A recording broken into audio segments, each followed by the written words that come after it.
नमस्कार, शपथ समाचार में आपका स्वागत है। पेश है आज की मुख्य खबर। प्रयागराज पहुंचे उत्तर प्रदेश सरकार के कैबिनेट मंत्री और निषाद पार्टी के राष्ट्रीय अध्यक्ष डॉक्टर संजय निषाद ने कई अहम मुद्दों पर बड़ा बयान दिया।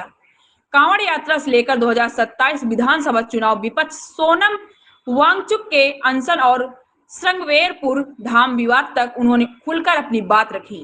उन्होंने दावा किया कि उत्तर प्रदेश में अब दंगों का दौर खत्म हो चुका है और प्रदेश में शांति और सौहार्द का माहौल है। प्रयागराज में मीडिया से बातचीत करते हुए डॉक्टर संजय निषाद ने मुख्यमंत्री योगी आदित्यनाथ के नेतृत्व की तारीफ की। उन्होंने कहा कि उत्तर प्रदेश में अब दंगे नहीं होते, बल्कि सभी त्योहार शांति और भाईचारे के साथ मनाए जा रहे हैं।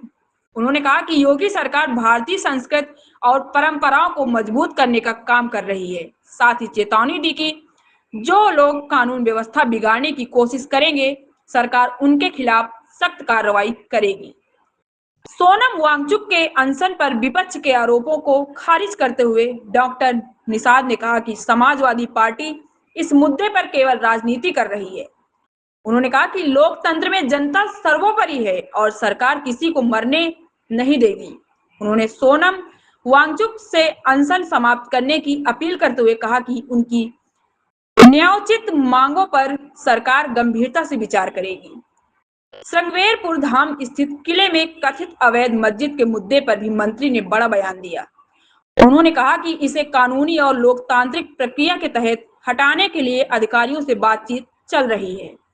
यदि कार्रवाई नहीं हुई तो कार्यकर्ता आंदोलन करेंगे। वहीं 2027 विधानसभा चुनाव को लेकर उन्होंने दावा किया कि निषाद पार्टी बूथ स्तर तक संगठन को मजबूत कर रही है। उन्होंने कहा कि 2022 में भाजपा ने उन्हें 16 कठिन सीटें दी थी, जिनमें से 11 पर गठबंधन को जीत मिली। इस बार भी हारी हुई सीटें मिलने पर उन्हें जीत में बदलने का दावा किया। शपथ समाचार ब्यूरो।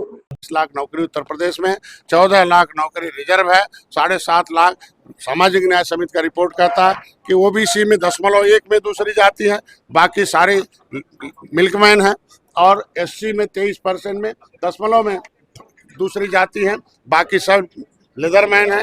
तो अगर 28 लाख में 14 लाख नौकरी ये खाली लेदरमैन मिल्कमैन ले रहे हैं, अदरमैन कहा जा रहा भाई। इसीलिए जिनके लोगों ने, हाथी वालों ने बूथ लगाया तो उनके यूथ नौकरी में है, साइकिल वालों ने बूथ लगाया उनके यूथ नौकरी में है। तो निषाद जो बचे लोग हैं, जिसका दल उसका बल, उसकी समस्या का हल, जिसका दल नहीं उसका बल नहीं उसकी समस्या का हल नहीं। तो निर्बल जितने हैं वो निर्बलों का है दल, उनकी समस्या का हल। इसका नाम निर्बल निर्शोषित हमारा आम दल। तो बूथ सम्मेलन है। दूसरी बात थी कि हमारे 16 सीटें थी, भारतीय जनता पार्टी ने दिया था, उसको जीत में बदलने के लिए हमको वहां से फिर कार्यकर्ताओं को खड़ा बड़ा करना है। जो जीत के समीकरण में आएगा उसको फिर से लड़ा के जिताया जाएगा।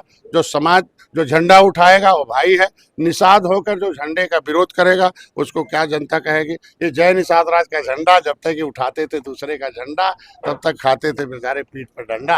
अब तो निषादों ने ठान लिया है कि मोटा लेंगे डंडा, उसमें लगाएंगे जय निषाद राज का झंडा। अब नहीं बनेंगे अंधा, अब नहीं खाएंगे पीठ पर डंडा, अब बंद कराएंगे दलालों का धंधा। क्योंकि देखो भाई, जब कांग्रेस जब आए, अम्बेडकर आए आरपीआई लेकर, तो आरपीआई को खत्म करने के लिए कांग्रेस ने जगजीवन राम को लाया था। जब माननीय मुलायम सिंह आए, उनको खत्म करने के लिए राम यादव को लाया था। लेकिन कांसी राम ने कहा दलालों को हल करो, दल खड़ा करो। दल खड़ा हो गया, उनकी समस्या का हल हो गया। आज के दिन में चमार भाई, अब देखो मरने के बाद स्वर्ग नहीं, संविधान जो है अभी देता है, क्या देता? सम्मान, सुरक्षा, समृद्धि, स्वावलंबन सब देता है। तो अभी जो है, अभी संविधान में इनका भी लिखा है, तो भाई दल से संवैधानिक अधिकार मिलते हैं। तो चमार भाई जब 1000 जाति में थे तब चमार भाई थे, आज वो अनुसूचित जाति में है, तो देखो आज स्वर्ग में। तो समाज में 1000 जाति, संविधान में 4 जाति। तो मेरा समाज जानता ही नहीं हमारा किस जाति में है। अभी जब मैं पूछूंगा तो उसमें 99% लोग, अभी आएंगे कई हजार लोग, तो उसमें 2-4 MA होंगे, 2-4 PA होंगे, 2-4 BSc होंगे। तो मैं इनको बताने के लिए आया हूँ, भाई तुम्हें पढ़ने के लिए पैसा लाया हूँ, जो तुम्हारा शिक्षा छीना है, तुम्हारा हक छीना है, तुम्हारी नौकरी छीना, उनको भगाओ। इसलिए आज बूथ सम्मेलनों पर है। ये बताइए कि कांवड़ यात्रा शुरू हो रही गाजियाबाद में, योगी जी ने कहा है सपा और कांग्रेस पर। आप देख रहे हैं शपथ समाचार।